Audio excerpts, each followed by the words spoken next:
answers? I think I'm entitled. You want answers? I want the truth! You can't handle the truth! This is Larry Connors USA. Larry Connors USA. I woke up this morning, got myself a gun. Mama always said I'd be the chosen one. Breaking news, FBI Director Kash Patel says his agency prevented what he's calling a potential terrorist attack planned for the Halloween holiday weekend in Michigan. Let's go live now to our Bryn Gingras. Bryn, we've learned that multiple people have been arrested. What else do we know here? Yeah, you know, very thin on the information, Pam. I got to be honest with you. I got to tell you, so many reporters at CNN are making phone calls trying to connect the dots, exactly what is going on here, what the FBI Director Kash Patel is talking about in that post, but they have not released any more information. What we know is that he said that there was a thwarted attack that was plotted to happen over the Halloween weekend, and as a result, multiple people have been arrested. The big questions here are, how far along was this plot really in its developmental process? Like, was it actually going to happen this weekend? Where are the potential targets? And of course, who might be involved? Are we talking about domestic terrorism? Are we talking about inspiration from overseas terrorists?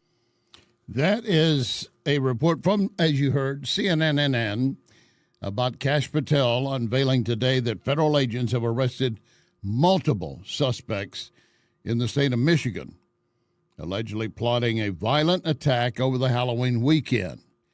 And again, information is being kept very close right now. They're probably still looking maybe to round up more, maybe to get the charges reset on some others. It will probably be over the weekend that more details will come out. We don't know exactly what the plan was, what the plot was, what the intent was, other than to scare the American public and possibly maim and kill. We have a vigilant FBI, and they're looking for anything and everything that they see is out of place. Good. That's exactly what we need. And mainly because we have so many illegal, unvetted in our nation. And we know they came, in many cases, from terrorist nations. And we don't know what kind of plots they might be doing in separate cells or as a group. Thank you, Joe Biden, for putting us in this precarious situation. Welcome to Larry Connors USA, hour number one. Here we are, Halloween. Halloween. How do you like my costume? I look pretty good, huh? This is it. This is my Halloween costume. I wear it every Halloween. And you can watch the program, by the way, right now. You can go to NewsTalkSTL Rumble, Facebook or Twitter, Larry Connors USA Rumble or Facebook. And if you miss any part of the video or audio, you can always pull that up later at NewsTalkSTL, LarryConnorsUSA.com, and Larry Connors USA Facebook. We're here every Monday through Friday for you from 6 to 8 p.m. And we do come charging out like a bull when the gate opens. We have a lot of information.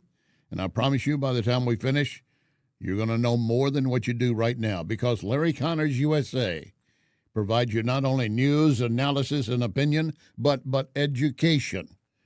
Again, you will have more knowledge than you do right now. We make sure of it.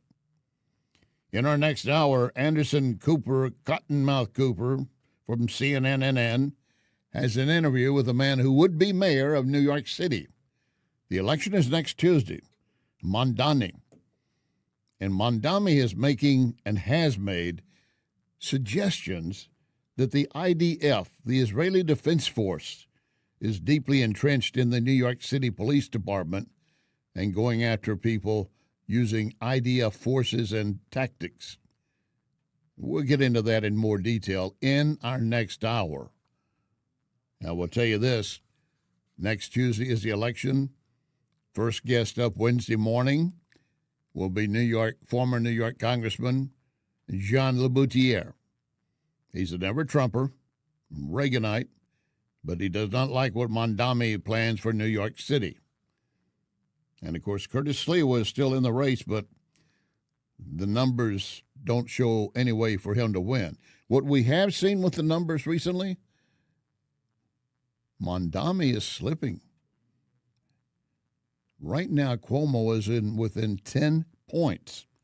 Is it because New Yorkers are actually waking up before they put this idiot in charge of their city? That's going to be coming up in more detail in the next hour. Later this hour, my interview with the man they say killed Halloween. It's an atrocious story. The interview I did with him when I left, I thought, this guy's has to be put away. You'll hear that before we wrap up this hour. Our new feature every 6 o'clock hour at the end of the program, the story behind the story. And this time, the man who killed Halloween. Now, back to the raid that was taking place in Michigan that Kash Patel says. We have these federal agents. We're looking at various folks who were planning an attack of some type, which they're being very guarded about over this weekend, trying to make it a really spooky Halloween for Americans. Most of those culprits rounded up around the Dearborn, Michigan area. Dearborn officials in Michigan, which is a suburb of Detroit, and Inkster both have confirmed, and the FBI in Detroit field office as well, that activity was taking place, investigation by FBI officials happening in their cities. They put out a public alert saying, listen, people can relax, there is no need for alarm, that those investigations were happening in cities by the FBI.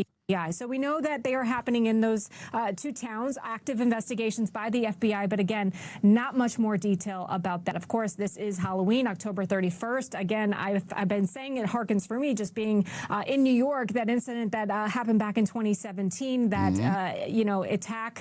terrorist-inspired attack that happened along the West Side Highway in New York, killing 8 people. So this is a day, as you know, Pam, so many law enforcement on high alert. And of course, this sounds like a potential terrorist attack was thwarted. And of course, what day is not a day of high alert in this nation right now, with so many illegal, unvetted immigrants into this country that Joe Biden let in through his open border policy? The details will be coming out later, but supposedly there's no additional alarm at this point, supposedly. I like to think they've got their hand completely on it. But again, you can't be sure of it. And, of course, always with Halloween. Now, bring this up because, parents, you just cannot be as casual as you might have been in the past. This used to be a big deal back in the 80s, even 90s, about candy being tampered with and then children biting into it, cutting their lips or taking down some poison. Now there's an effort to be aware that some might be presented as candy when it's really a drug possibly containing fentanyl. Listen to this. This is not good. Santa Fe, Texas Police Department has issued a public safety warning ahead of Halloween after sewing pins, needles, if you will, were found inside candy distributed during the city's homecoming parade. A local father whose 18-year-old daughter found a pin with a candy wrapper within a candy wrapper described the pins as being, quote, placed under the wrapper's flap, making it appear like an intentional act. Officers believed it might have been an isolated case, but shortly after, they were getting similar reports from others. The National Vice President of the Fraternal Order of Police, Joe Gamaldi, joins me now. Joe, he basically went on to say, right now, we do not know if that is the full extent. But for parents, be aware. Go with your children, first of all. And secondly, check every piece of candy they bring into the house. And when you hear my Behind the Story episode later, it's going to make sure you check everything they bring in. In the meantime, federal, state, county, local police carrying out a major drug bust in Philadelphia. Tonight, dozens have been indicted in the alleged drug ring, and authorities say the alleged drug enterprise on Weymouth Street was ran like a business. The FBI is carrying out this raid in Kensington. Tonight, dozens have been indicted in an alleged drug ring stretching from Kensington to Puerto Rico. The FBI and DEA have just delivered one of the largest drug trafficking crackdowns in Philadelphia's history. In a single coordinated morning, federal agents swept through the Kensington neighborhood and dismantled what prosecutors call the Weymouth Street Drug Trafficking Organization, a violent network that controlled open-air drug corners for nearly 10 years. 33 defendants were indicted on federal charges, marking the biggest narcotics conspiracy case filed in the Eastern District of Pennsylvania this century. The operation stunned even veteran investigators because of how deep the group had rooted itself inside a single neighborhood. And that's the key. These groups operate within some neighborhoods, and they end up terrorizing the neighborhood. And if anybody sees something, hears something, they don't even want to be seen talking to police or possibly labeled as not a snitch, but just someone saying, hey, I think you guys need to take a closer look at this. They have terrorized various neighborhoods. This raid into Philadelphia is an example of one, but there are obviously more. Officials say this takedown is not just about arrests. It's about restoring control to a part of the city that had been living under criminal rule. Today is a culmination of a deliberate, patient, and highly coordinated investigation into a violent criminal enterprise operating in and around Weymouth Street in Kensington. The Weymouth DTO, they explained, ran like a corporation with strict schedules, armed security, and coded communication. Its members sold fentanyl, heroin, cocaine, and crack on street corners 24 hours a day, 7 days a week. Every transaction was tracked, every block taxed, and every rival met with violence. When the indictment was unsealed, agents revealed that the network's profits reached millions of dollars, fueled by addiction and protected by intimidation. Intimidation. No one talks. This is just one corner, one area of Philadelphia. You multiply this across our nation, and you multiply it by the fact of how many single men came in under the Biden open border policy. Again, I stress to you, unvetted. We don't know who they are, why they are coming, and what their plans are. Are they just coming to take part in various drug deals and so forth, or a more sinister plot? White House spokesman Stephen Miller. This is a Democrat-caused calamity, heartbreaking calamity.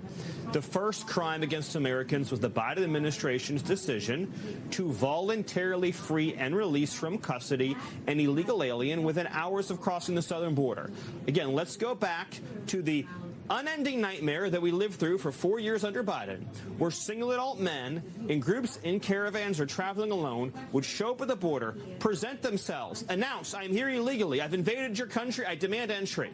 And Biden would order the Border Patrol at taxpayer expense to ferry them on to the destination of their choice, in this case, California. That happened in 2022.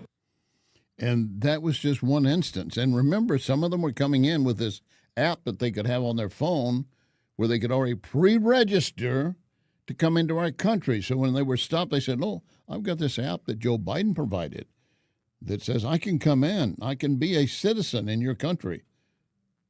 It was a lie then. It's a lie now. But we're having to deal with the after effects.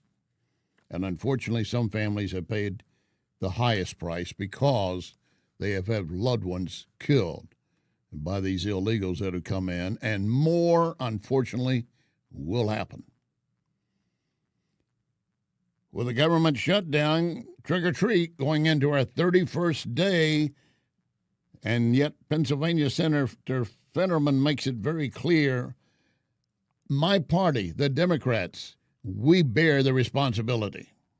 Imagine being a parent with a couple kids and how you're going to fill their refrigerator and pack their lunches and get on with their lives when the things that they've depended on now is gone because we can't even agree to just open things up. For a Democrat, we're not allowed to just open this up. I mean, then our party has bigger problems than I thought we might have already. It's like, that's not controversial. Pay everybody. And you have our workers here borrowed over $350 million to pay their own bills. Like, it's a failure. And like I said, to all of the viewers, I'm apologizing that we can't even get our shit together and just open up our government. He's apologizing on behalf of his fellow Democrats. The Washington Post editorial board stated Congress should fund the government for a full year, otherwise families could go hungry, as key programs such as food stamps will expire. Well, they expire tomorrow. So the Post editorial board wrote the Democrat shutdown has continued for so long because there's been little discernible impact on most Americans. But the food stamps, known as SNAP, Supplemental Nutritional Assistance Program, it does expire this weekend. That means we're going to have many Americans not get their SNAP card reloaded. They cannot go in and use it. There's nothing on it.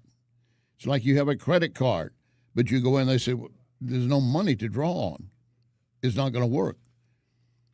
Food banks, churches, other groups are doing their best to help out.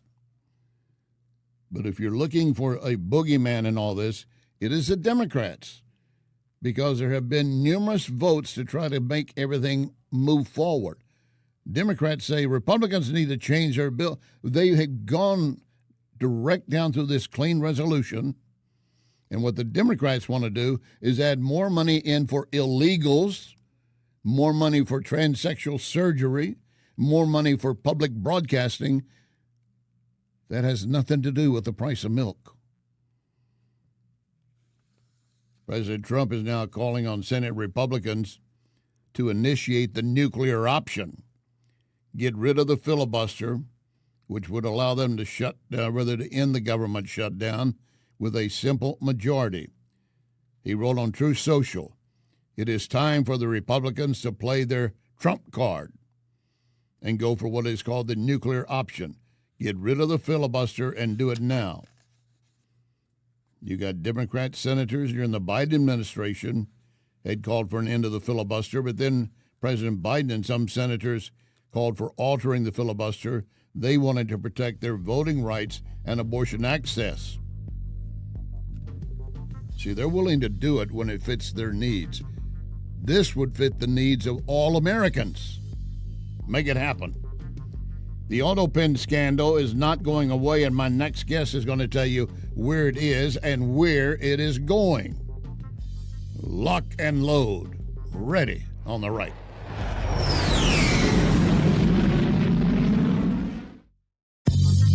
You are listening to Larry Connors, USA.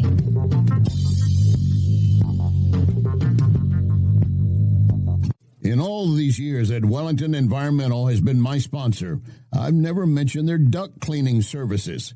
Allergy season is here, and Wellington crews clean air ducts daily in homes and commercial buildings, also cleaning air handling units and diffusers in commercial facilities.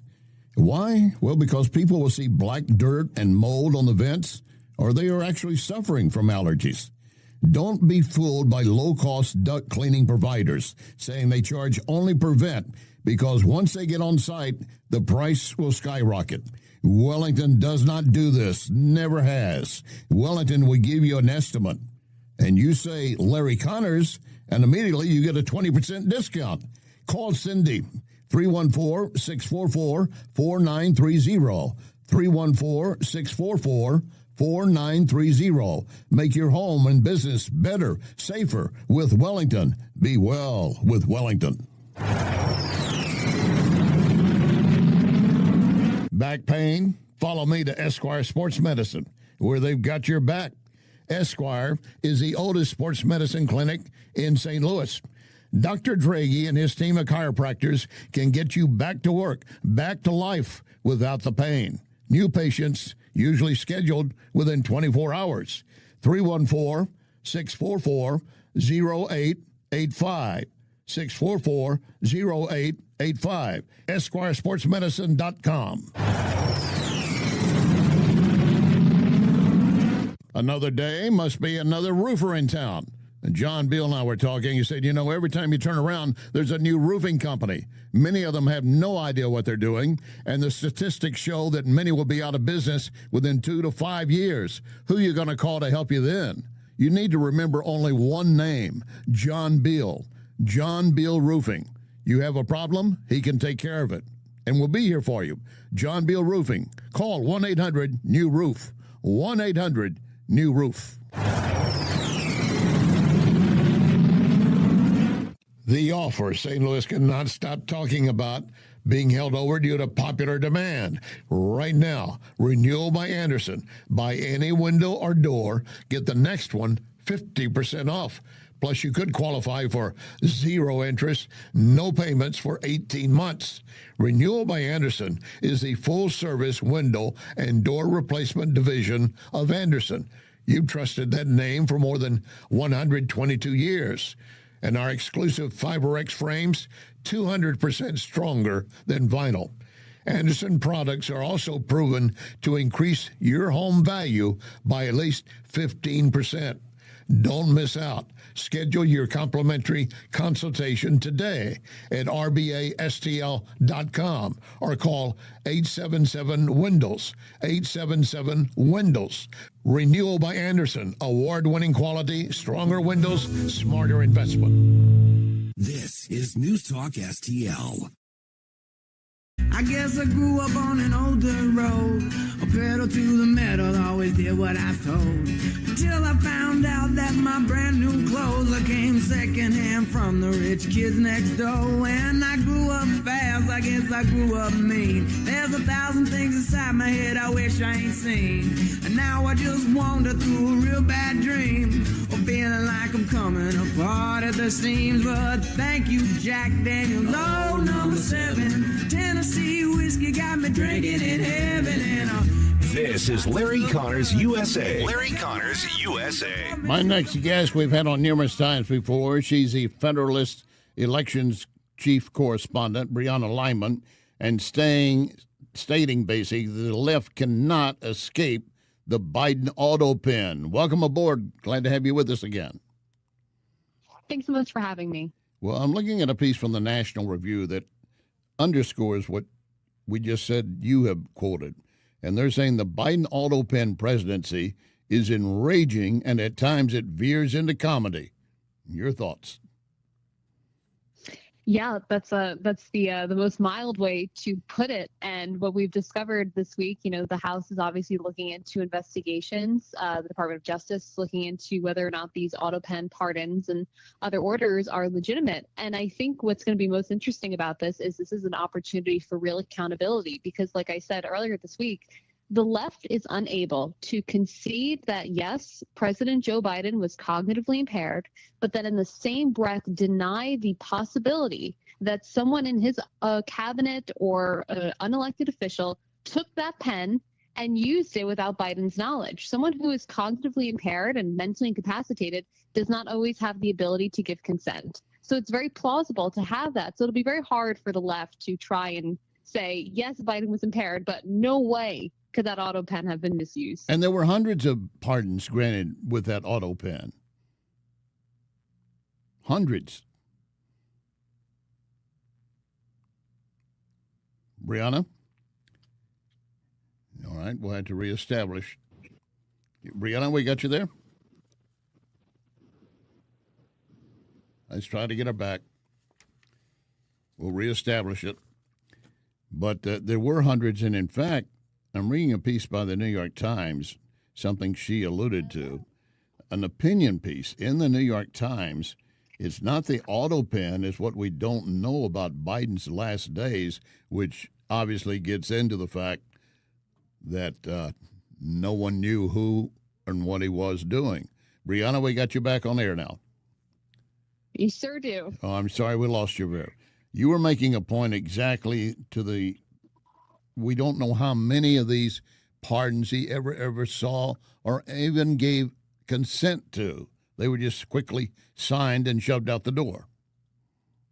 Yeah, and it was the pardon for his son, Hunter Biden, that seems to be the only one that looks like Joe Biden personally inked that, which, if that is the case, it means that President Biden clearly was not to some capacity aware of the other pardons because he didn't personally ink the other ones, right? He did it for his son because he had the wherewithal to know, I don't want this being challenged. But they didn't seem to consider that for the other ones, which is why this makes it all the more, reason for skepticism and suspicious. Well, to that extent, I mean, he could direct someone to sign these off, but there's no chain of evidence that happened. Exactly. And that's the key there, right? That there is no evidence that that's what happened. It's not like there's an email chain of the president signing off saying, okay, I've looked through the list of pardons. I don't have time to sign them, whatever the case may be.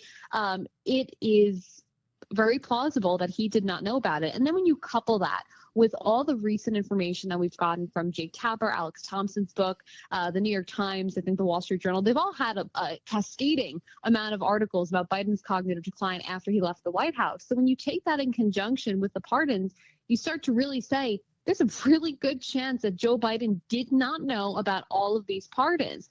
And again, some of these pardons are for, lower level offenders, which plausible. A president, obviously gives out, pardons to those kinds of people. But there were a ton of pardons and there were questionable pardons. The January 6th committee members were pardoned, right? Yep. Things like that. I'm curious if Biden knew about it. And Dr. Fake, he got a pardon.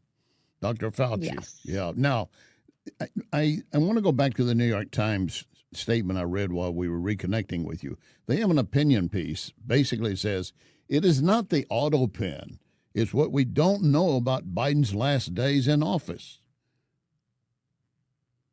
Yeah, and I wish the New York Times, because look, they may not have written that op-ed. I don't know if it was the editorial board, but they certainly published that op-ed. And I wish the editors at the New York Times had that appetite for accountability that they do now 10 months later for 4 years, when they had the opportunity to answer that question, not just on his last days, but every day that we did not see that man.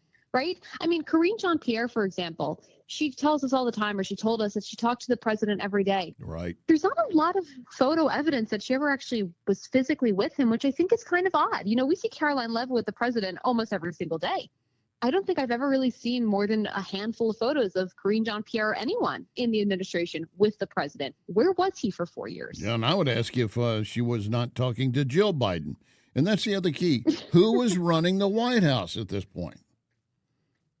Right. And that very question is a question that we have to get answered. And it's a question the New York Times, if they're so concerned about what he was doing in his last day, make it a bigger question. Figure out what he was doing for 4 years and who was running the White House, right? That's called actually being a journalist. But unfortunately, as you and I both know, left-wing media is not interested in journalism. They're interested in running defense and propaganda for the Democratic Party. So I do expect that we won't get all the answers we should, because conservative media, unfortunately, it's just not big enough to do all of the work that needs to be done. We need some other people to take inquiry into this. But Brianna, they won a Pulitzer Prize for all of their great coverage.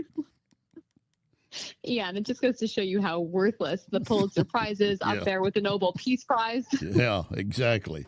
Now, Pam Bondi the other day said that we are, in a 100-page report that she released earlier this week, saying we are leaning closer into looking what's happening with the auto pen, and particularly Biden and those around him.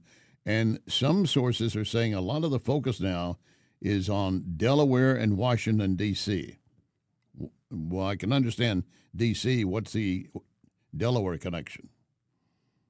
Yeah, I would assume the Delaware connection is all the time that President Biden spent at his Delaware beach home. I remember there was some kind of controversy with the visitor logs to his beach home.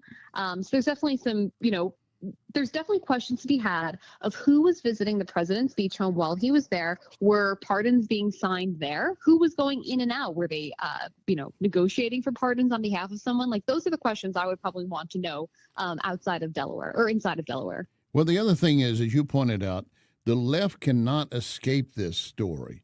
They want it to go away. They want to look away. They'll try to deflect, distract, but it's still right there in front of them. Right. And the reason that they came out and decided to agree that they knew Biden was cognitively impaired these past few months is because they felt that would basically absolve them of any guilt in the cover-up, right? By finally admitting that, what the conservatives thought for 4 years was accurate, they thought they could skate by. But now that conservatives are saying, no, we're not just stopping there. Accountability isn't just admitting. Accountability is also holding people accountable for what they did. Right. The left-wing media can't escape that. Well, even CNN dared state, and I'm reading directly from them, there's a growing movement by Republicans to void some of the pardons issued by Biden. The first question is, can they? I think that is the bedeviling question of the week. I don't think they can. I don't know if they can, but I would like to hope that if they find enough evidence that President Biden did not personally sign them, that there is some kind of legal recourse. And again, I'm looking at a piece in the Constitution. He shall have power, speaking about the president, to grant reprieve and pardons for offenses against the United States, except in cases of impeachment. Now, that's in the in the Constitution. But when it says he shall have the power, I don't see anywhere where it says he can delegate, and especially this auto pen device, where you turn it on, slip anything under it. Right. And look, presidents always use auto pens, but usually they use it for like signatures, like if they're signing hats, maybe they're signing, campaign memorabilia. That's what an auto pen is typically used for. But when the Constitution is explicit about who has the authority to grant a pardon, and it is only to the president, I think it would imply that the president must be cognitively aware of what he is signing. An auto pen isn't. So does Biden know the auto pen was used? Those are the questions that need to be asked. Do you think there's going to be any way that they can, before the next general election, much less the primary, I know they can't between then, but before the next general election, they can find some way to solidify their stand and acknowledge, yeah, maybe it was not done exactly right, but let's move on. There's nothing to see here. I think it really depends. It depends on how the left-wing propaganda press is willing to cover it. The more coverage that is given to Republicans' investigation, the Department of Justice investigation, the more, light is the best disinfectant. That'll bring awareness. But if they kind of sweep it under the rug, people just aren't going to care, and it's not going to land as well in 2026. Which means it's going to be on your shoulders and mine and the rest of us to make sure it stays front and center, right? Absolutely. And that's why it's our job as conservative media to do the work that regular journalists should do, but have no longer wanted to do. Yeah, and they sold out. Brianna Lyman, I want to thank you very much. She's a Federalist Elections correspondent, and I appreciate your time. Have a blessed weekend. You too. Thanks so much. You bet. Well, of course, this is Halloween, which brings me to the story behind the story for today. I did an interview with a man that they say killed Halloween. How did he do that? And where? What were the circumstances? And what was my reaction after interviewing him? The story behind the story when we continue.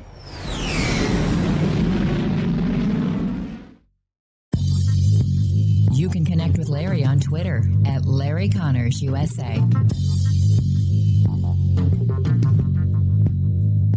Tom Shaw Realtors has been helping sell, buy, lease property all over Missouri for almost 100 years.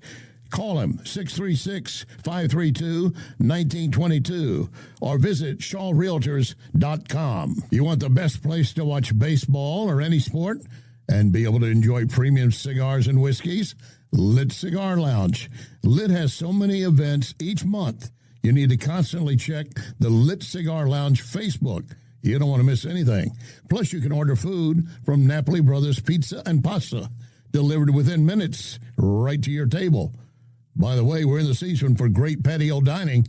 Napoli Brothers Pizza and Pasta has your table waiting. Listen up. The offer St. Louis can't stop talking about being held over by popular demand. Right now, Renewal by Anderson. Buy any window or door, get the next one 50% off. Plus, you might get zero interest, no payments for 18 months. This is Renewal by Anderson, the full-service window and door replacement division of Anderson. That's a name you've trusted more than 122 years. Our exclusive FiberX frames, 200% stronger than vinyl. And remember, Anderson products increase your home's value by at least 15%. So make sure you take advantage of the offer while it's still being held over. Schedule your complimentary consultation at rbastl.com. 877-WINDOWS. 877-WINDOWS. Renewal by Anderson. This is award-winning quality, stronger windows, smarter investment. Back pain? Follow me to Esquire Sports Medicine, where they've got your back. Esquire is the oldest sports medicine clinic in St. Louis. Dr. Draghi and his team of chiropractors can get you back to work, back to life without the pain. New patients usually scheduled within 24 hours. 314-644-0885. 644-0885. EsquireSportsMedicine.com. This is News Talk STL.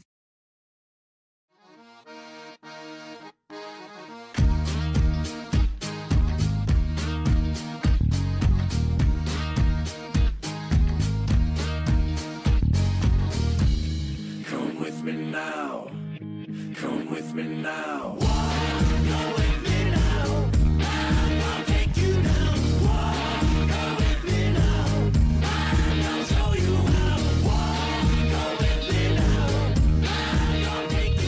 This is Larry Connors USA. Larry Connors USA.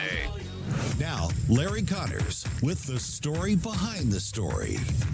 The father was the deacon at a Second Baptist church, singing in the choir, running a local bus program. And on this date, 1974, he took his two children trick-or-treating in a Pasadena, Texas neighborhood. That's just outside Houston. Now, the story has been changed over the years, and depending on which source you go to, you can find some conflicting information. But I'm going to tell it to you the way originally it was unveiled as I was working on that story. He had a neighbor go with him and his kids to go trick-or-treating around the neighborhood. This deacon of the Baptist church in Pasadena, Dearborn actually was the name of the actual community. He had his children, 10 years of age, boy and a girl, and then another man and his child walk with them. They were simply going around trick-or-treating. The parents would stand out on the sidewalk while the kids went to the door, trick-or-treat, and pick up whatever goodies they could. At one point, the father of two of the children decided, let me go see if that guy has anything. His porch light was off. Normally, that's an indication I don't want any trick-or-treaters. And a lot of people looked at him. He was a single man. The kids didn't like him. He didn't like kids, supposedly. Get off my yard type guy. And the other father walked with his children and the other children on down the street to another house. The father came back with pixie sticks, those long, thin straws which often had sugar in them. There were 5 of them. He gave one to the child of the father they were trick-or-treating with, gave one to each of his children, gave one to another child that came along, and still another child. When they got home, he told his kids, hey, I know you want to eat some of your candy. We can do that. Let me open up one of these pixie sticks and make you some Kool-Aid with it. And he did do that. His son took the first sip and said, it doesn't taste right. So, well, let me add more sugar. And 10-year-old Timothy still complained it tastes bitter, but the Kool-Aid and the added sugar helped a little bit. So he ended up drinking it. And later that night, he said his stomach hurt. He went into the bathroom, vomiting, convulsing. His other child had also had a sip, but not that much. They rushed her to the hospital, too. And, of course, the concern was they got tainted candy. And the focus immediately went to the pixie sticks. Well, now there's another father with his child. They also have one. So there was concern that that child might be poisoned. But he did not use any of the pixie stick for any of the treats he wanted that night. There was another kid that had one, and he didn't use it either. And when they realized that the pixie sticks might be part of the issue here, there was one they could not locate, and the parent was woken in the middle of the night and scared to death when they were told, if your child got one of those pixie sticks, we got to check on him. He said, well, he's up in his bedroom asleep. He was hoping he was asleep. He went running up the stairway, and sure enough, his child was asleep. Had the pixie stick with him, but couldn't open up the staples to get any of the candy that was inside. The entire neighborhood was outraged enough to maybe want to hang the man that had the door closed and just the light off. The father, Ronald Clark O'Brien, who went to that house, described, I couldn't really see the man. He just stuck his arm out and handed me these pixie sticks. Had really hairy arms. It turned out as police began to investigate the house where he went and got that, the guy was an air traffic controller at Hobby Airport, and more than 200 could verify he was on duty that night. He was not even in his home.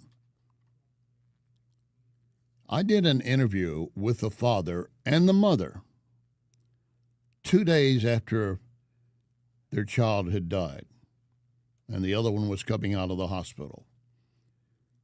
We did it in their living room.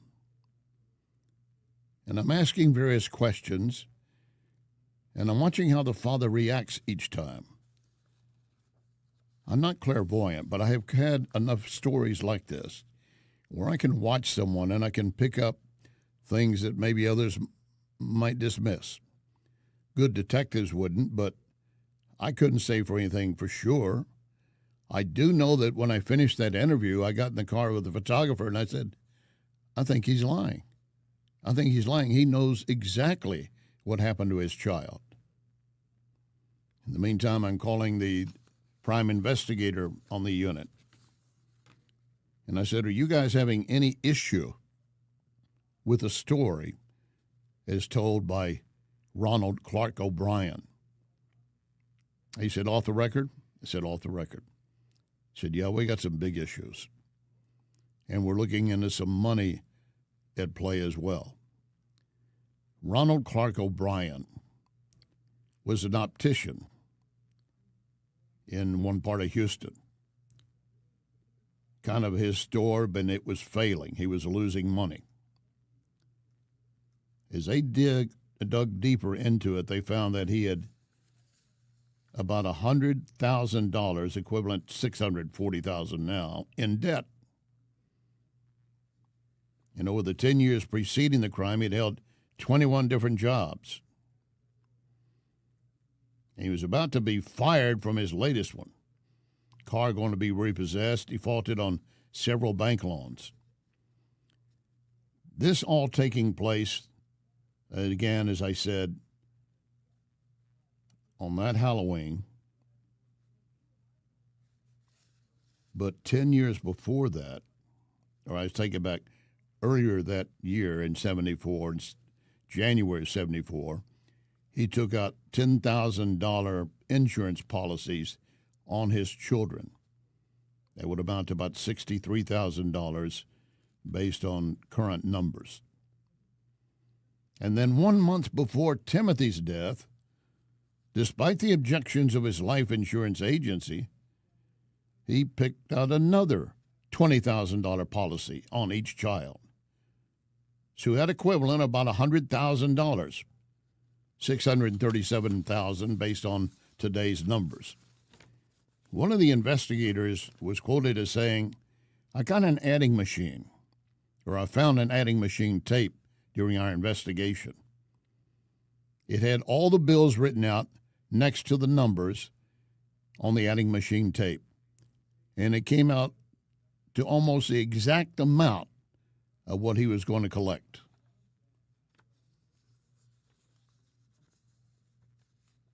All the ire and the anger against the old man that lived in the neighborhood, and he was under threat several times because police could not really explain what was going on in the investigation. They could tell the people that he had nothing to do with it. But the story they were getting from the father of the dead child was that, no, I got that pixie stick from that house. What was the issue with a pixie stick? Filled with cyanide.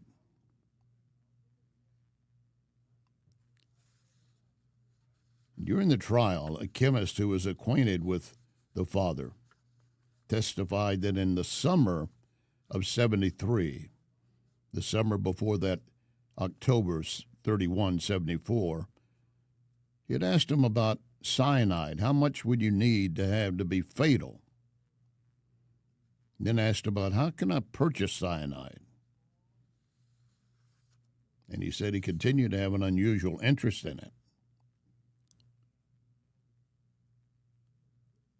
The defense was doing everything it could, saying, you know, there's just some people that go mad at Thanksgiving.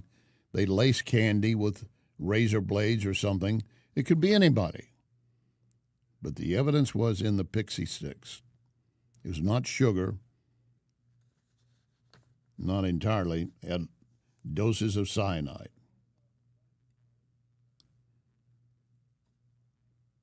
The father arrested, guilty of capital murder, 4 counts of attempted murder, his own daughter and the other children that were taking part in that walk about the neighborhood. June 3rd, 1975, not quite a year from the Halloween incident. A jury took 46 minutes to find him guilty. And I know in my mind at that time I thought, good.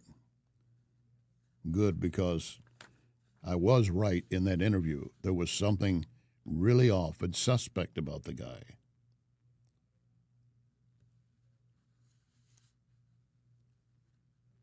But there is more to the story behind the story.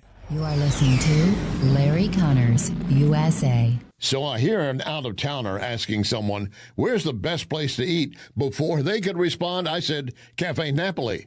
Where? Well, I said, Cafe Napoli in Clayton, Napoli 2 in Town and Country, Napoli 3 in St. Charles, right next door to Napoli C, and then you got Napoli Kirkwood, plus you got Napoli Pizza and Pasta in Chesterfield.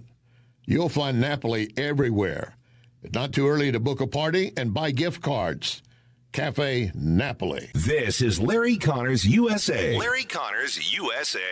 Now, the end of the story behind the story. So Ronald Clark O'Brien was called the Candy Man and also the man who killed Halloween, taking pixie sticks and filling them with cyanide, encouraging his son to make sure he ate some of that night, Halloween night.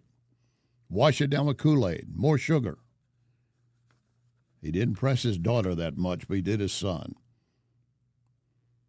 And thank goodness none of the other kids open up theirs.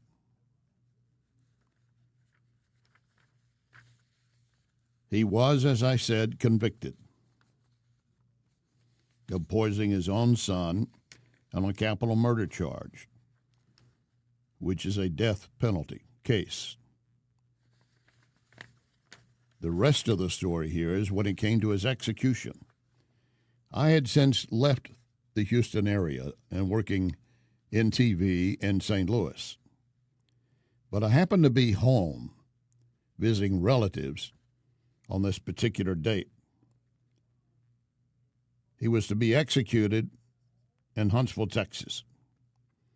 He originally was set to be executed August 8, 1980. They got a petition to delay the execution.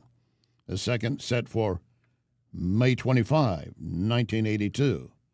That got postponed. A third execution date, October 31, 1982, the 8th anniversary of the crime. The judge that scheduled that said, I will personally drive O'Brien to the death chamber. It's going to be the first time an inmate was executed by lethal injection instead of old Sparky. The Supreme Court delayed the date again. But then came the date March 31, 1984. Shortly after midnight, he got the lethal injection that he had avoided. And it happened to fall on a date that I was back in Texas and watching the news coverage. And all of this stuff was washing over me again, all the details laid out in what I knew at the time who had done the story in the interview. O'Brien's last words, what is about to transpire in a few moments is wrong. However, we as human beings do make mistakes and errors. This execution is one of those wrongs, yet doesn't mean our whole system of justice is wrong. Therefore, I would forgive all who have taken part in any way in my death. This is a man who purchased not one, but 2 life insurance policies on his children with the intent to kill one or both and get himself out of debt and start a life all over, anew. His wife and daughter, of course, she divorced him, and then they moved away to have some privacy. And the old man that was suspected of causing that in the beginning could go about living his life normally with the neighbors. The man who killed Halloween. Monday, another story behind the story. A firestorm that threatened all of downtown St. Louis. That's Monday. Remember our pledge, one nation under God.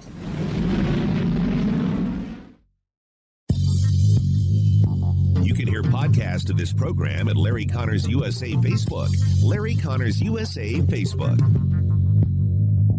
John Beal Roofing reminds you we are in the stormy season, and that means if you have even the smallest leak in your roof, you could soon have a much bigger issue. Call the John Bill to make sure that your biggest investment is protected. That call can save you major dollars. If you do get hit during a storm, John Bill has a rapid response team. Call 1-800-NEW-ROOF. 1-800-NEW-ROOF. 1-800-NEW-ROOF, John Bill. You and I might have something in common, back pain. I can tell you where I go for help. Esquire Sports Medicine, the spine of St. Louis.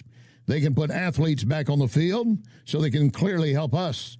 Esquire Sports Medicine, hands-on chiropractic help on Big Bend, just north of Highway 40. 314-644-0885. EsquireSportsMedicine.com. EsquireSportsMedicine.com. Great patio season to enjoy any of the Cafe Napoli locations. How about the Napoli Brothers Pizza and Pasta in Chesterfield? Enjoying coal-fired pizza, nothing else like it. Napoli Brothers Pizza and Pasta in Chesterfield. A few doors down, Lit Cigar Lounge, where you can enjoy premium cigars and whiskeys. Check the Lit Cigar Lounge Facebook for details, plus gift cards for friends. I'll see you at Lit Cigar Lounge in Chesterfield. It's that time of season when families, businesses are moving. For local or long distance, I endorse McGuire Moving. Get a date set soon before the schedules are booked. 314-241-0600. 241-0600. McGuire is constantly giving back to our veterans, such as support dogs for our brave. So with McGuire, you're getting excellent service and helping our vets.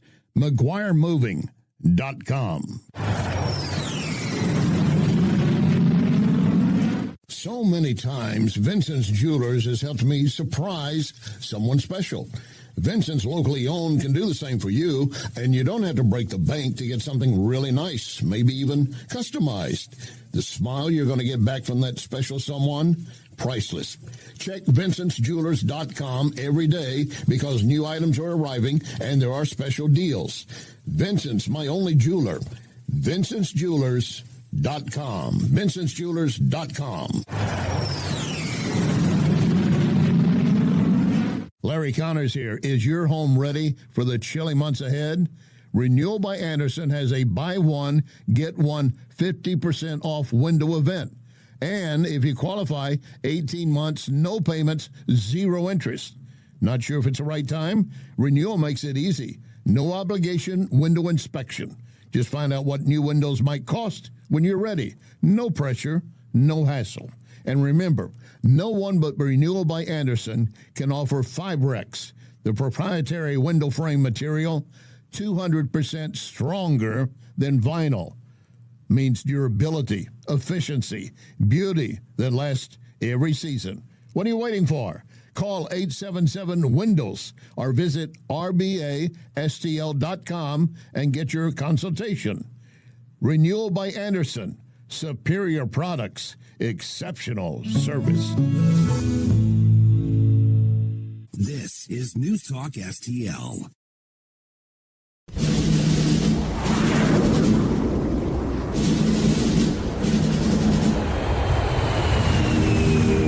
You want answers? I think I'm entitled. You want answers? I want the truth. You can't handle the truth.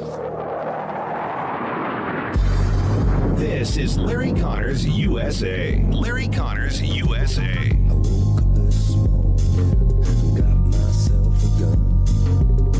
Mama always said I'd be the chosen one. We have spoken daily, every day at this podium about the real pain that Americans are experiencing because of the Democrat shutdown. We talked about the pain for our troops, for our federal workers, for American families. And this morning, we want to speak specifically about the millions of American families that are going to feel real hardship because of the SNAP benefits drying up. And we have no one less than the Secretary of the Department of Agriculture, who's in charge of that program, that will speak directly to that issue. But I want to begin first with just a word of sincere gratitude.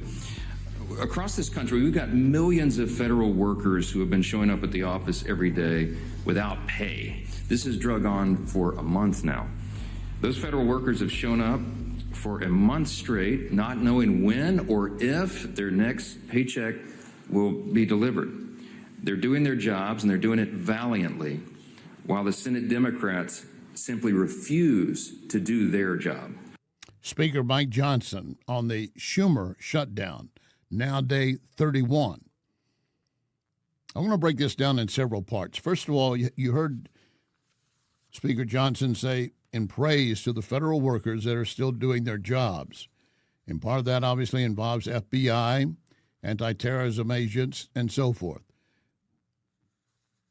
He did say today that they have arrested multiple people in Michigan plotting a violent attack for this Halloween weekend. They've been very closed about exactly what it involves. Sources are saying now that ISIS might be behind the planned attack this Halloween. Been watching it all day. There'll be more information obviously coming out tomorrow and certainly by Monday. And I'm going to spend some more time on it for you before we wrap up this hour on the plot that was apparently going to be a case of violence possibly inspired by ISIS on our own soil. And why and how would that happen? Thank you, Joe Biden, for opening our borders to anyone and everyone, unvetted, unchecked, to come in and set up whatever operations they wanted. Now, back to the other issue of the shutdown. We are in the 31st day. And yes, the SNAP program is key because as of today, those who rely on the SNAP program, the Supplemental Nutritional Assistance Program, to feed their families, their kids, they don't have a dime in their account. There's none been put in. The card has not been reloaded. And it will not be reloaded until we get past this shutdown. And you could thank Chuck Schumer for that. Make no mistake about it. The Washington Post editorial board said the government should fund the Congress should fund the government for a full year. Otherwise, families could go hungry when these food stamp programs expire. Well, they're right about that. Folks can go hungry. Hopefully, it won't last long. And hopefully, with the blessings and help of churches and food groups that are coming forward that are collecting food, that they will help make up some of that. In fact, here at NewsTalkSTL, we are helping create a food bank for families in need. You'll be hearing about that in more detail. The Post wrote, save the debate for another day about whether too many people qualify for food stamps. I would do that, except that if you didn't have a lot of people on the rolls that should not be getting them, there would still be money in the pot for those who now don't have anything. So you can't just walk away from that. You can deflect from it, as the Washington Post editorial board did. Save the day for that argument later. Let's deal with feeding the kids. I agree with that. But you'd never really want to have that discussion about who's on the food rolls that shouldn't be there. Illegals taking money intended for Americans. And again, even if they're an illegal child or an illegal at all, I do not want them to starve to death in our nation. But when they're sucking off the government teat, taking money from programs intended to help Americans, I have a big issue. Welcome to hour number 2, Larry Connors USA, October 31, 2025. In case you missed the first hour, you missed today's story behind the story, dealing with a man who killed Halloween. You can pull it up later as a podcast at NewsTalkSTL, LarryConnorsUSA.com, Larry Connors USA Facebook. And we stream all of our programs. You can watch the program through NewsTalkSTL Rumble, Facebook, or Twitter, and Larry Connors USA Rumble or Facebook. And reminding you, with Larry Connors USA, you are always going to get news, analysis, opinion, and education. We make sure of it. And later in this hour, Zohran Mamdani, who might well Tuesday win the New York City mayoral election, does a sit-down interview with Anderson Cottonmouth Cooper with CNN. And this guy is slick. He is slick, slicker than he used to refer to with Slick Willie Clinton. That'll be coming up a little bit later. And among those that are being hurt right now will be you, even if you have food for your family. Are you or relatives planning a trip for Thanksgiving to go see Grandma or bring her to you? You need air traffic controllers. Well, we have air traffic controllers who have been showing up, but others have been calling in, quote, sick. They're not getting paid. 8,000 flights were canceled or delayed yesterday. It's not going to get any better at this point. The biggest way to ensure the safety, security, and reliability of our national air traffic control system is to pass a clean, continuing resolution. We are concerned that when our brothers and sisters in TSA and air traffic control are not receiving paychecks, that they're distracted and that they erode on the margin of safety that we rely on to go out and operate our aircraft and do our job safely as well. Every day that they go to work, they have not only the weight of one of the most high consequence jobs in the entire world, now they're feeling, how do I pay for my gas? How do I put food on the table? No one should have to work without being paid. Congress owes it to the American people to get this thing done, get a clean CR done, and get the government back open. Everyone knows, the Vice President, Congress, is that this shutdown needs to end now. It has to happen now. These guys need to convene, say yes to that clean CR, get this thing back on track, and again, restore that confidence in the American public as we go into these very busy holiday seasons. Those are representatives of the air traffic controllers and pilot associations. They know how dangerous the skies can get if air traffic control gets overloaded. It will also mean you're going to have to reduce flights, maybe cut the flight you were planning on having. Vice President Vance says what we have here is not just a failure to communicate. We have the left holding the rest of the nation hostage.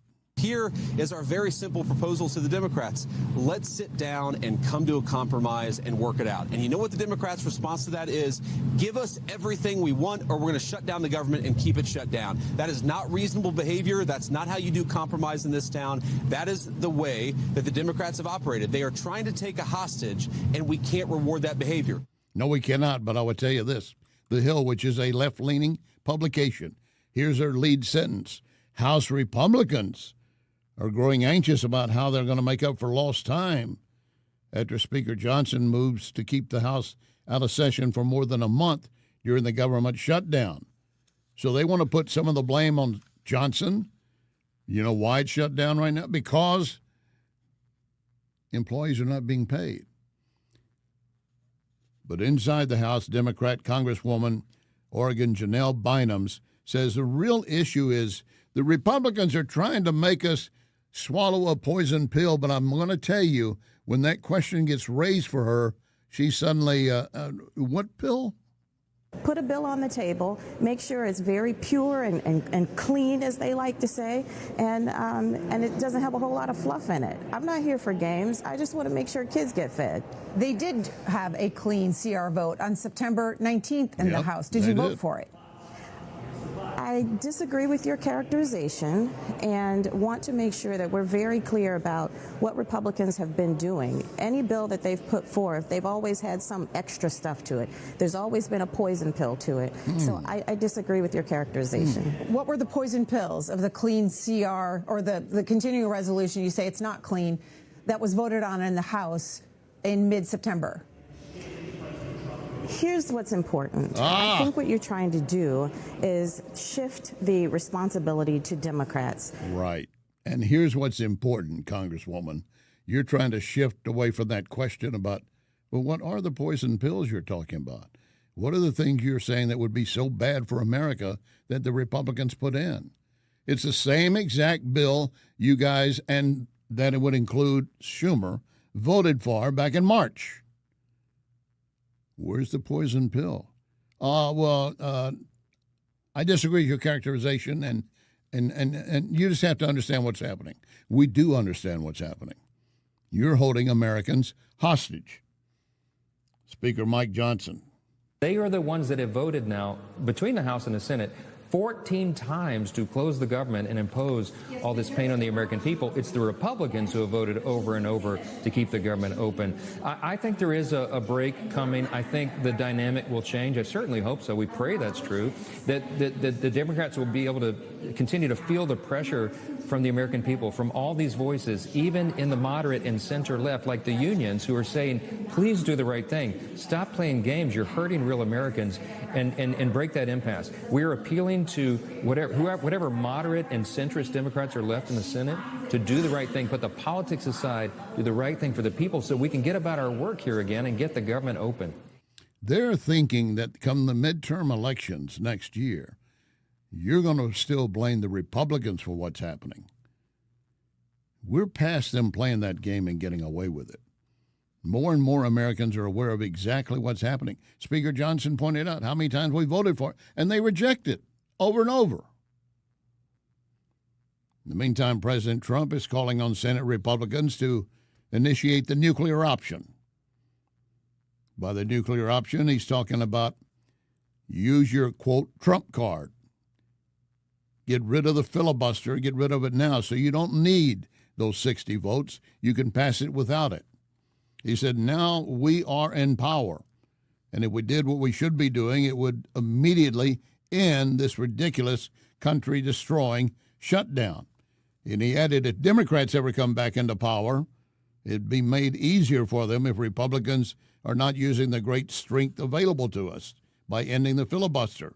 But the Democrats would exercise it, and they would use it against you. They would weaponize it against you. Why are the Democrats going to do it? Because they know that will work. Why are Republicans not stepping forward to it? Too many of them, including Chuck Schumer, are afraid of the far, far left. They're afraid of all the political capital that they would lose. In the meantime, the agents for ICE that are still at work and FBI agents, they're carrying out numerous raids, rounding up illegals. The White House spokesman Stephen Miller makes it clear, don't mess with our agents. Well, we need to reassure a couple points to all ICE officers. You have federal immunity in the conduct of your duties. And anybody who lays a hand on you or tries to stop you or tries to obstruct you is committing a felony. You have immunity to perform your duties, and no one, no city official, no state official, no illegal alien, no leftist agitator or domestic insurrectionist can prevent you from fulfilling your legal obligations and duties. And the Department of Justice has made clear that if officials cross that line into obstruction, into criminal conspiracy against the United States or against ICE officers, then they will face justice. And you know where Governor Pritzker is on his concern right now? He's worried that ICE might disrupt Halloween. Oh, I see. Maybe what you should do for your Halloween costume, and this is going to be judged by some I know as racist, so be it. Wear a serape and a sombrero going around with your trick-or-treat bag. Send your kids out like that, see if they're grabbed up by ICE. Because Pritzker is basically saying they're going to be out there looking for illegal aliens going through the neighborhoods. Well, again, the White House spokesman Stephen Miller. Well, I mean, he's a fool and he's a moron, but also, most importantly, he hates America. And let's just be honest about it. You can't love your country and then fight President Trump to keep murderers murdering. Just think about that for a second. President Trump is saying, let us work with you, with the FBI, with ICE, with ATF, with DEA, with the National Guard to stop the murdering in your city. And Pritzker is saying he wants to protect the murderers. The people that are shooting dozens and dozens of people every single week. Chicago is more dangerous than Baghdad. It's more dangerous than Mexico City. So shame on Pritzker, and God bless President Trump for fighting for the citizens of this country. And keep in mind, by killing Americans, they may not be using a gun, a knife, or their hands. They could be drugs or cars. Case in point, here we are, October 31. Well, let's go back a few days. October 24. A 34-year-old illegal alien driving a van just days ago, crossing the center lane, striking a car, killing the 72-year-old man and his 66-year-old wife instantly. The man was a Republican elected official who served on a county board.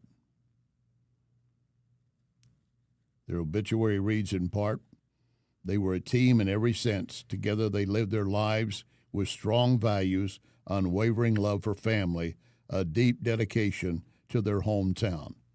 Governor Pritzker, their blood is on your hands.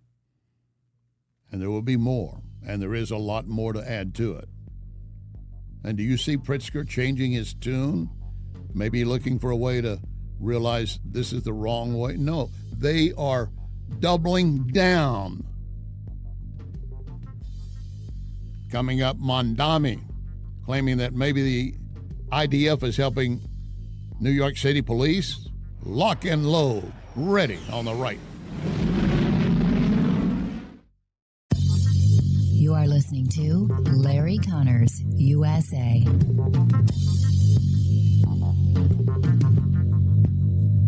want to tell you more about Wellington Environmental's dustless blasting services. Wellington can blast paint, grease, graffiti, even stripes off parking lots. Truly amazing and powerful. But can Wellington blast something more sensitive? Yes, Wellington can use dry ice to blast soot and odors off smoke-damaged surfaces right after a fire. Currently, Wellington uses dry ice to clean mold off wood inside a home. Why? Well, dry ice immediately disappears, turns into a vapor. That means no mess to clean up, no damaged surfaces. You need to check with Wellington, always researching and practicing with new, better, faster, safer equipment and products for you. And it's very easy to schedule an estimator for your next project. Call Cindy, 314-644-4930, 644-4930. Be well with Wellington. McGuire Moving is silver certified, which means they are great at relocating senior citizens. In fact, McGuire is a household name because McGuire understands the stress involved when moving older adults. So if you or family members need help moving, I highly recommend McGuire Moving. 314-241-0600. 241-0600. Get a free in-home estimate. McGuireMoving.com. So many times, Vincent's Jewelers has helped me surprise someone special. Vincent's locally owned can do the same for you, and you don't have to break the bank to get something really nice, maybe even customized. The smile you're going to get back from that special someone, priceless. Check VincentsJewelers.com every day because new items are arriving and there are special deals. Vincent's, my only jeweler. VincentsJewelers.com. VincentsJewelers.com. Back pain? Follow me to Esquire Sports Medicine, where they've got your back.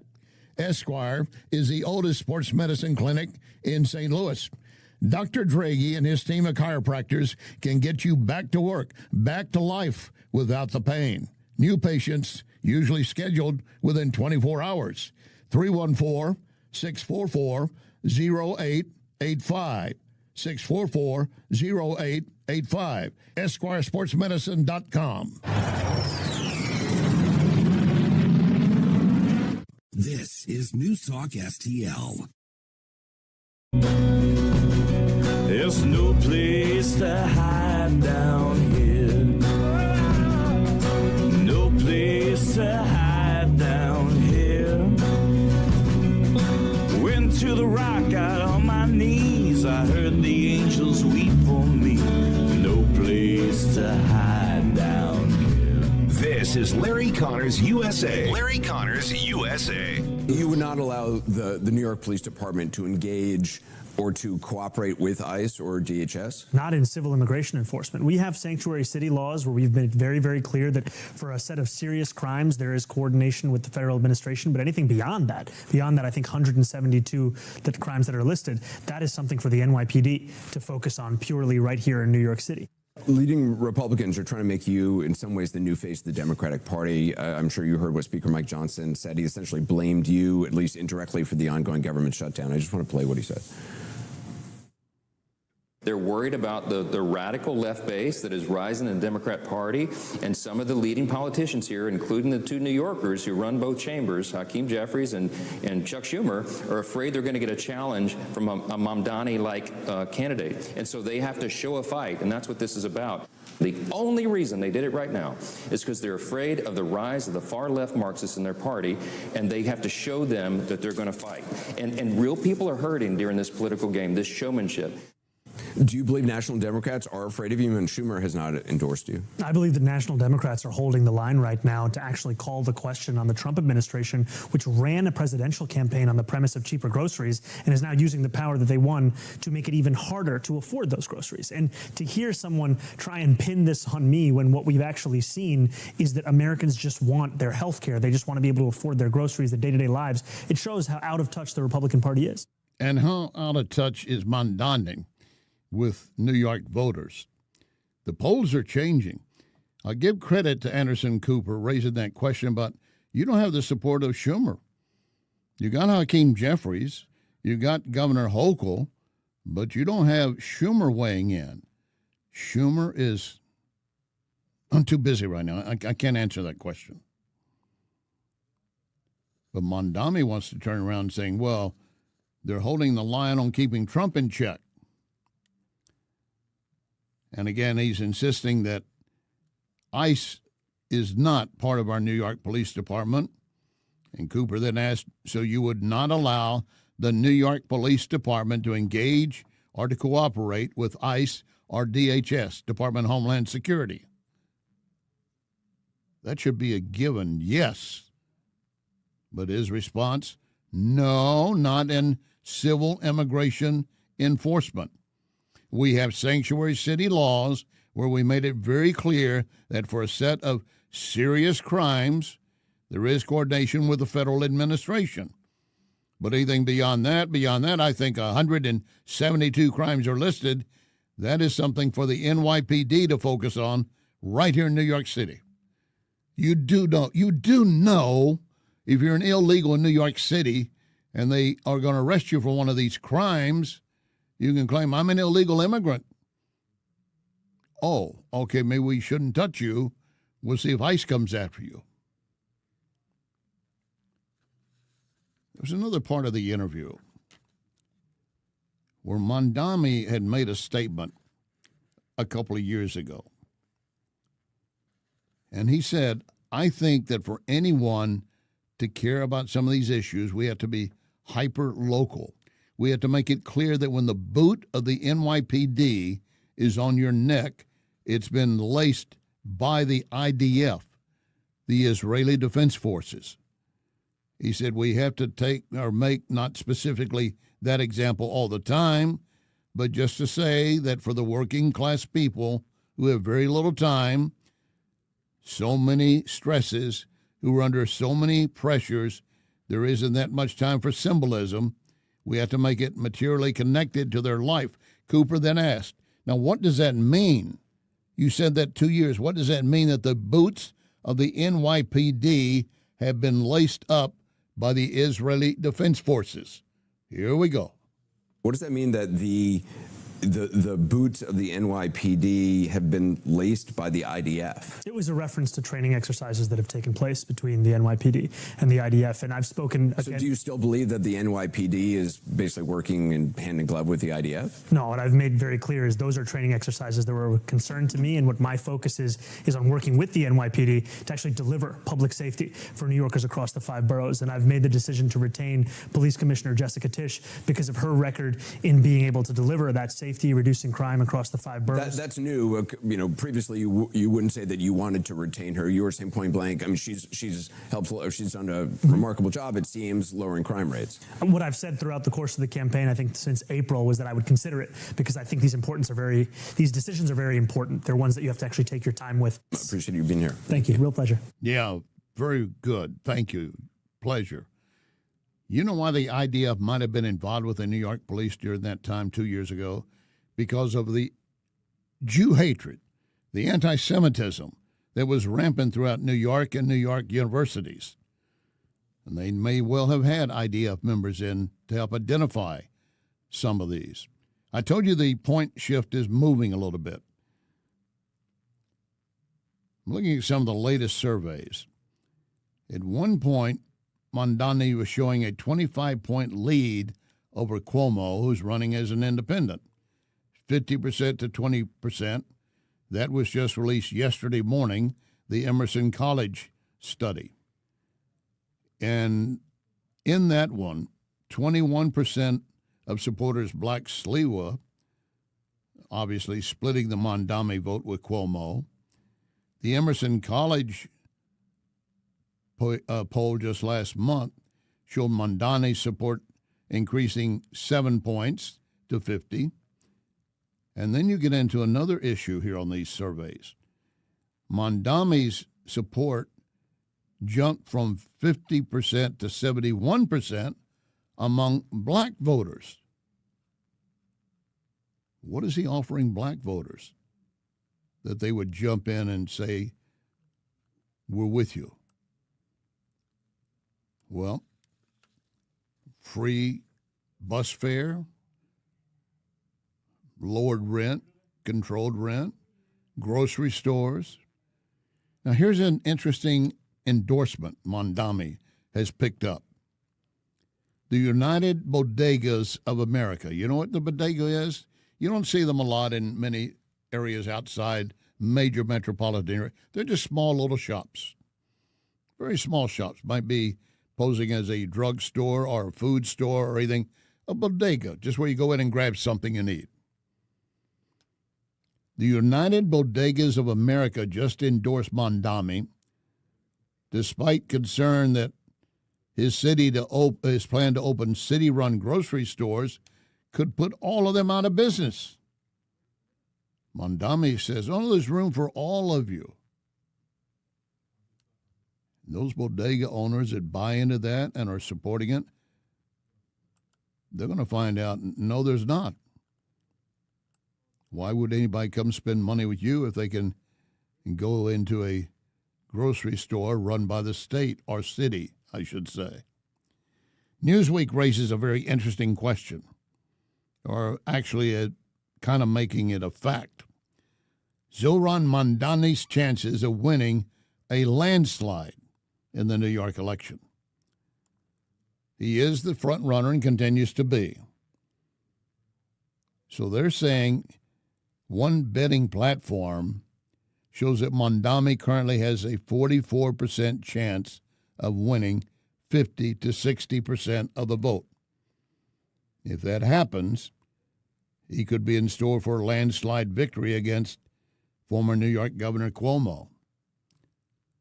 Polls also show that while a double-digit victory is in the card for Mamdani, it might not be a landslide. Why would that matter?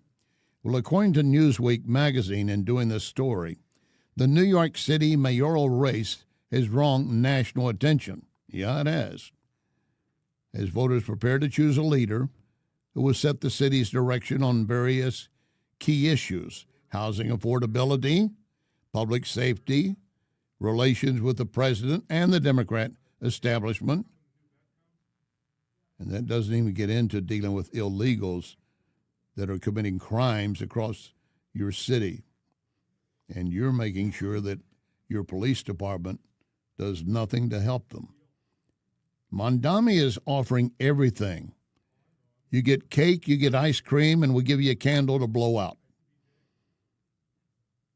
He's offering a platform of rent freezes, publicly owned grocery stores, and all of that's picking up with those like AOC and independent Senator Bernie Sanders, saying this guy is our main representative of the city's progressive movement. And, of course, for the progressive movement of those on the left, the far, far left. You would not think you could get farther left than AOC and Bernie Sanders. Mamdani is doing it, and he's doing it by appealing to various Muslim radicals in the various mosques around New York. They're not all radicalized, but there are many cases where they are. And he's looking for an opportunity to build off of that and gain even more momentum. In the meantime, what kind of terrorist threat did our FBI help avoid today? And what about a major, major drug bust that took place in Pennsylvania? Stand by, please.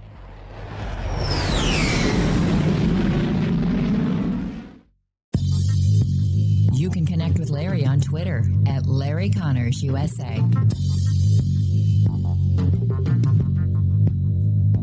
We welcome Tom Shaw Realtors, selling, buying, leasing property all over Missouri, almost 100 years. Call Tom, 314-283-5064, shawrealtors.com. Hey, looking for windows that solve your problems and actually add value to your home? Renewal by Anderson. Anderson products increase your home value by at least 15%. Right now, get $329 off every window, $729 off every patio or entry door, and ask about our zero interest plan for 3 years. Renewal by Anderson, the full-service replacement division of Anderson. That's a name you've trusted for more than 122 years. Renewal by Anderson has FiberX frames, 20% stronger than vinyl, built to last. It's why we have more 5-star reviews than anyone in St. Louis. And only Renewal by Anderson backs it up with the nation's best warranty. Schedule your complimentary consultation, rbastl.com, or call 877-WINDOWS, 877-WINDOWS. Renewal by Anderson, superior products, exceptional service.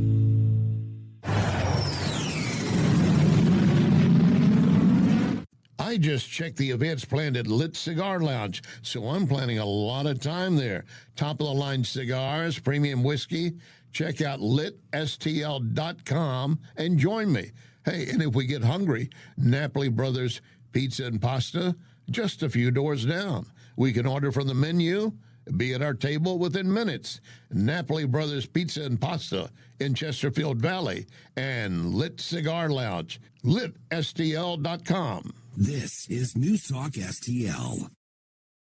Well, they used to make a living off of bathtub gin. When the hippie showed up, weed was in. Well, they profit off of weakness, and they always have. Now meth is the recipe for cold hard cash. Something's cooking and it just ain't right. Hell's Kitchen gonna burn tonight.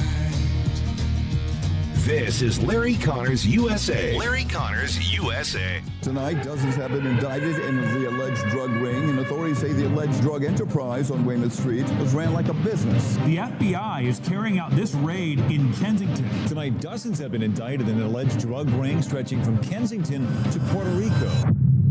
The FBI and DEA have just delivered one of the largest drug trafficking crackdowns in Philadelphia's history.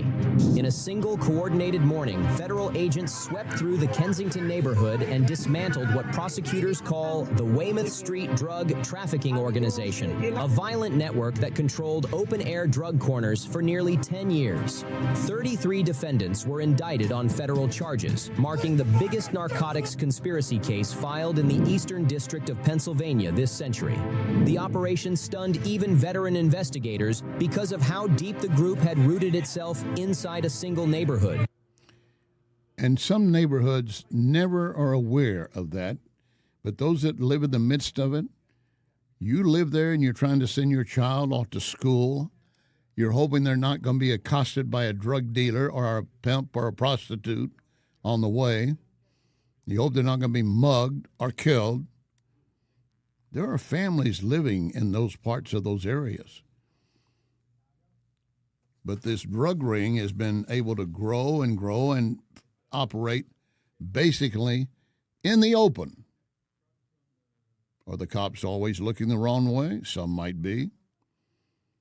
Some also recognize what good is it going to do. I bust them. They're right back out on the corner next week or the next day or hour. Pennsylvania is a blue state. Philadelphia, a blue city sanctuary, mind you. So those folks are not getting law and order. I feel for them. They want to live a good life. They want to live an American life, but they're surrounded by drug dealers and everything else that comes with them. Well, this raid today was a major bust, a major crackdown. But they also know there's still more work to be done. And as the agents move through from that corner to another corner, they're looking for more suspects. Officials say this takedown is not just about arrests. It's about restoring control to a part of the city that had been living under criminal rule. Today is a culmination of a deliberate, patient, and and highly coordinated investigation into a violent criminal enterprise operating in and around Weymouth Street in Kensington. The Weymouth DTO, they explained, ran like a corporation with strict schedules, armed security, and coded communication. Its members sold fentanyl, heroin, cocaine, and crack on street corners 24 hours a day, 7 days a week.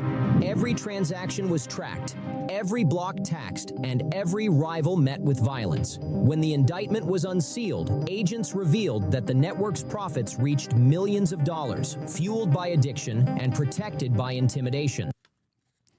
That's right. A lot of folks that might have come forward, they were afraid. Snitches get stitches or a grave. They're seeing it, they just have to ignore it. And from experience, often in cases like that, where it's that rampant and that visible,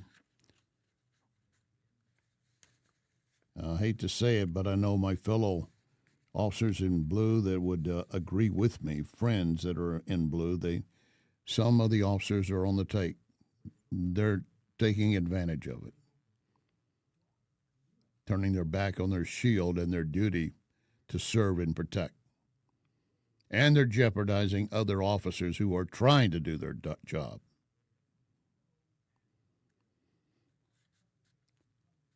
I'd mentioned earlier that FBI Director Kash Patel has said, clearly we have arrested multiple people in Michigan planning a violent attack over this Halloween weekend.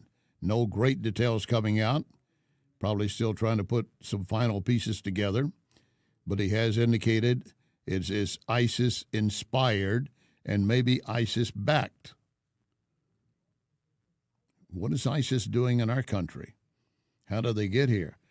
Thank you, Joe Biden, for opening the border. With all these folks came through, unvetted, unchecked, many of them young men, perfect for coming in and setting up various cells, sometimes bringing, quote, a family with them or children, but basically trafficking women and children in as part of their disguise to come across the border.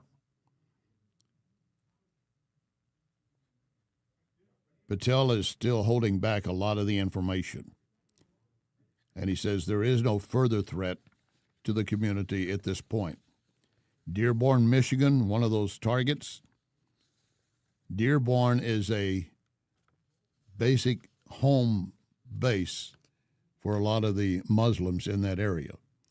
That does not mean every Muslim is involved in any terrorist activity. But just like Hamas was hiding in the midst of Palestinians in Gaza, jihadists are hiding in the midst of Muslims who live in Dearborn, Michigan. And they get additional protection from them at the same time.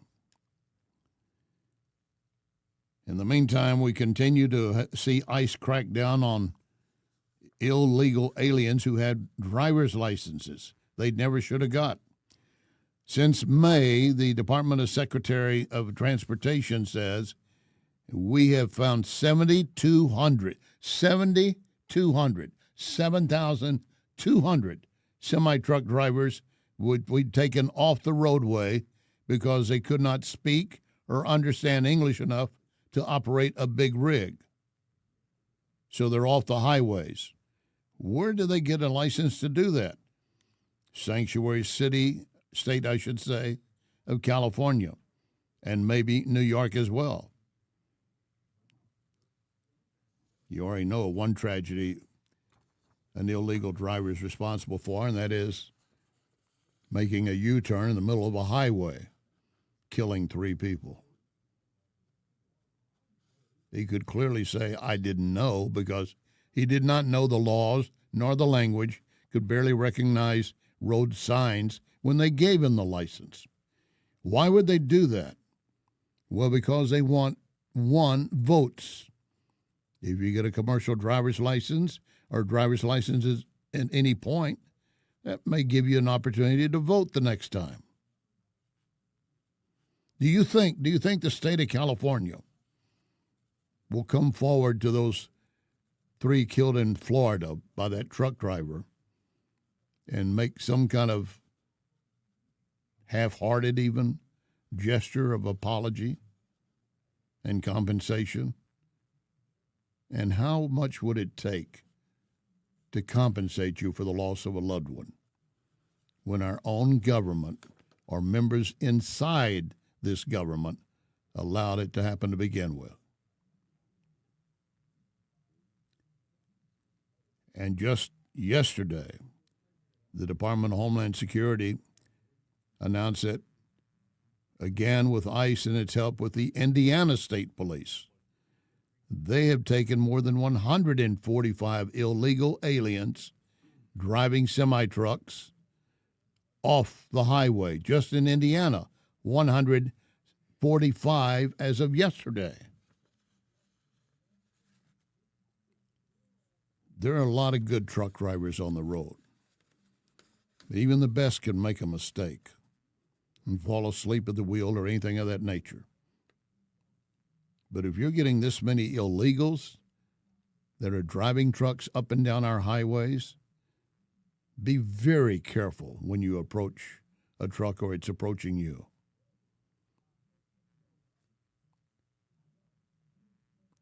Kristi Noem issued a statement in addition to what they did in Indiana. They said sanctuary policies like those they have also in Illinois do not recognize borders.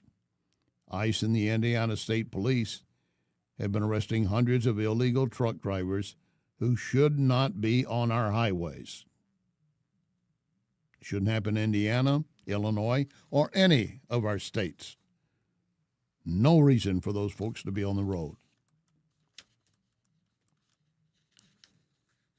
All right, here he comes. Now I'm going to see how far this is going to go. Are you listening? Are you listening? The Justice Department says it is now beginning to probe into whether BLM, Black Lives Matter, defrauded donors during the racial justice protest in 2020. They've issued subpoenas, served a search warrant. It's all part of the investigation into the BLM Global Network Foundation. If you recall, one of those who was a prime member of BLM when it formed, she got out shortly after all this stuff was going down. She had enough money that she bought at least 6, maybe 8 homes. She was down with the struggle and now out with the struggle, and she has plenty of money to go buy homes.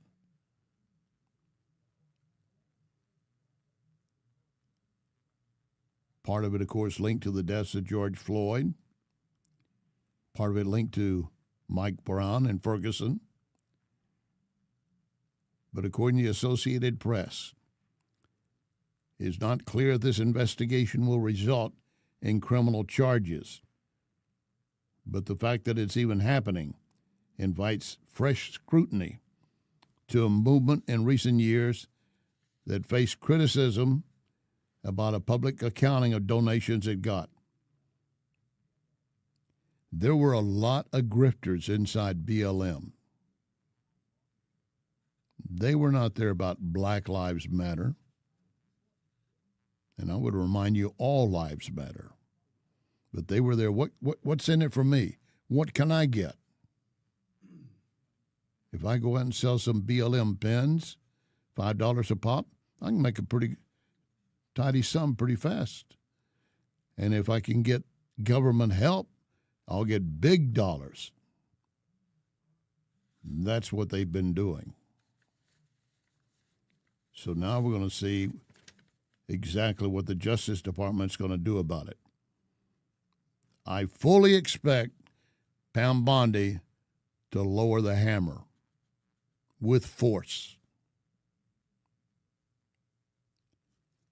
Erica Kirk, Charlie Kirk's widow, now serving as the CEO of Turning Point USA, was speaking to students at a Turning Point rally and wanting these students to understand what is really at stake.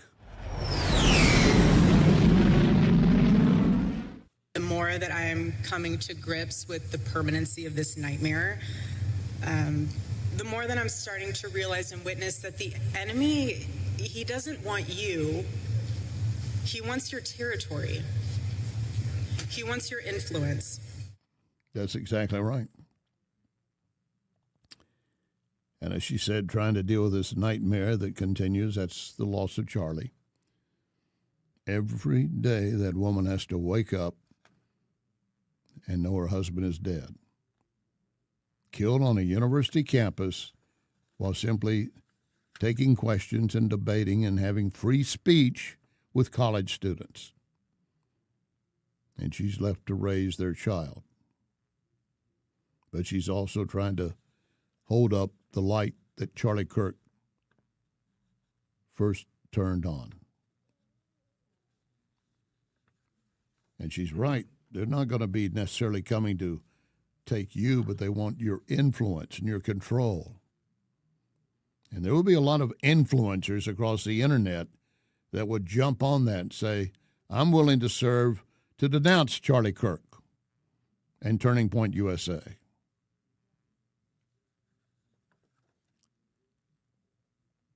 Riddle me this. Those of you who are watching on our live stream right now, you see this picture? There are 1, 2, 3, 4, 5 women. Is that right? No, you're wrong. They are featured in Glamour magazine, the UK version. They are featured as those 5 as part of 9 total. They're called dolls. They're not calling them women, but Glamour magazine filling its Women of the Year cover with dudes, not dolls, men. Everyone in this picture that I'm holding up here and on the UK version of Glamour magazine, they are men. They may or may not have had transsexual surgery, but they dress like a woman, they look like a woman, and they may be hiding something that might give them away that they're not a woman. This is the kind of filth being pushed in front of our children and for young adults who have no understanding of this world. So what did you learn this hour you didn't know before we began? As I tell you, every hour you're going to walk away with an education. And I also encourage you to remember our pledge, one nation under God.